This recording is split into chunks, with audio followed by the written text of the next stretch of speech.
fossils are part of the evidence, but they're not the most important part of the evidence. I think more telling evidence, more convincing evidence, comes from looking at modern animals and plants, and it would be just as convincing if there were no fossils at all, if not a single creature had ever fossilized.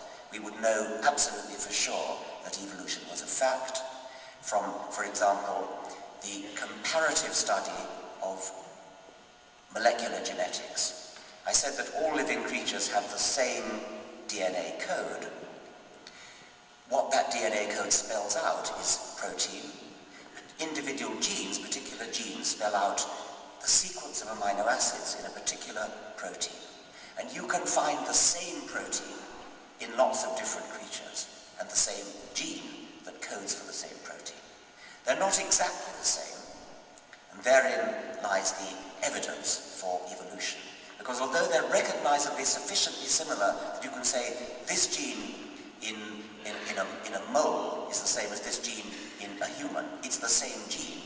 Nevertheless, there are differences between them, and you can actually count the differences. You can literally go through it as if you had two copies of a chapter of a book, and you can count the number of letters that are different. Think of them as counting misprints.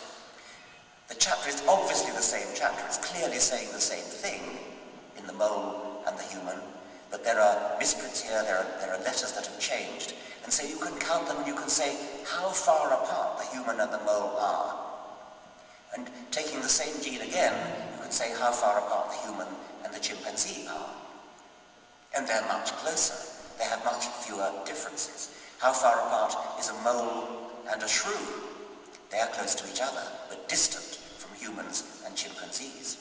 And it doesn't matter whether you take a mole or a shrew, or whether you take a human or a chimpanzee, the distance from either of the first two to either of the second two is the same.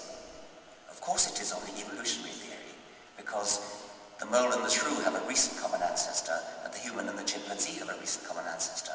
And way up there is the common ancestor of the mole and the shrew, and the human and the chimp. And you can do the same thing with a worm. You can do the same thing with a sea urchin. You can take any pair of animals you like and compare the genes letter by letter, work out how close they are, and you can put it all onto a great big tree diagram. It all fits on a perfect tree, a pedigree. It's a family tree. That is powerful evidence for evolution. Now you go and do the same thing with a different gene, and another gene, and another gene, and it all follows, it all fits onto the same branching tree diagram. And it even fits onto the same branching tree diagram if you take genes that no longer do anything useful, but are clearly vestiges, dead remains. You know, on your hard disk, on your computer, there are lots of old versions of things that you've written that you no longer look at. You think you've erased them, but they're still sitting on the hard disk. And you could actually read them if you knew the right machine code instructions to do so. Genes do the same thing. Your genome is littered with extinct genes, genes that once did something and no longer do. And if you look at the family tree of those genes that don't actually do anything anymore, they still fall on the same family tree. The only alternative to its being a real family tree, the only alternative to this being knockdown evidence for evolution, is that a creator, an intelligent designer, deliberately went out of his way to deceive us and actually planted massive amounts of false evidence to suggest that evolution were true. If you want to believe in that kind of God, you're welcome. Other kind of evidence, the evidence from geographical distribution. Remember, once again, we don't actually see evolution happening. We are like detectives coming on the scene of the crime after it's happened and looking at the traces that remain. Some of the traces that remain are the genes in modern animals. Other traces that remain are the distribution of modern animals on the islands and continents of the world. The distribution where you find animals, where do you find animals close to other animals? You find them exactly where you would expect to find them if evolution were true.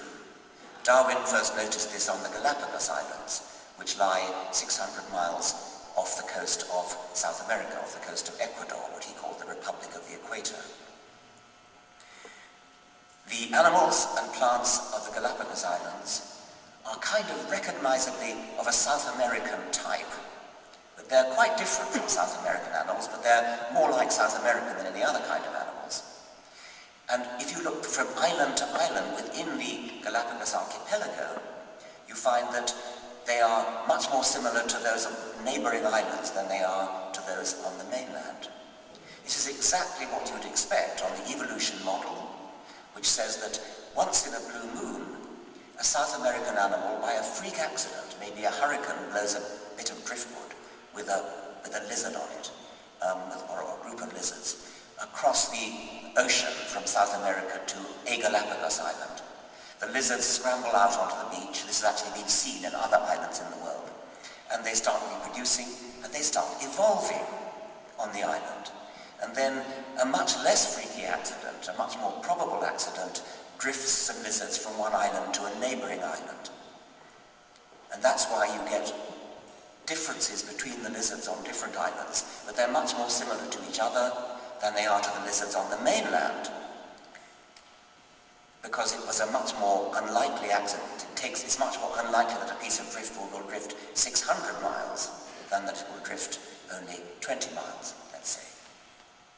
The same pattern is found all over the world. Wherever you look, you find that the distribution of animals and plants is what you'd expect if evolution were true.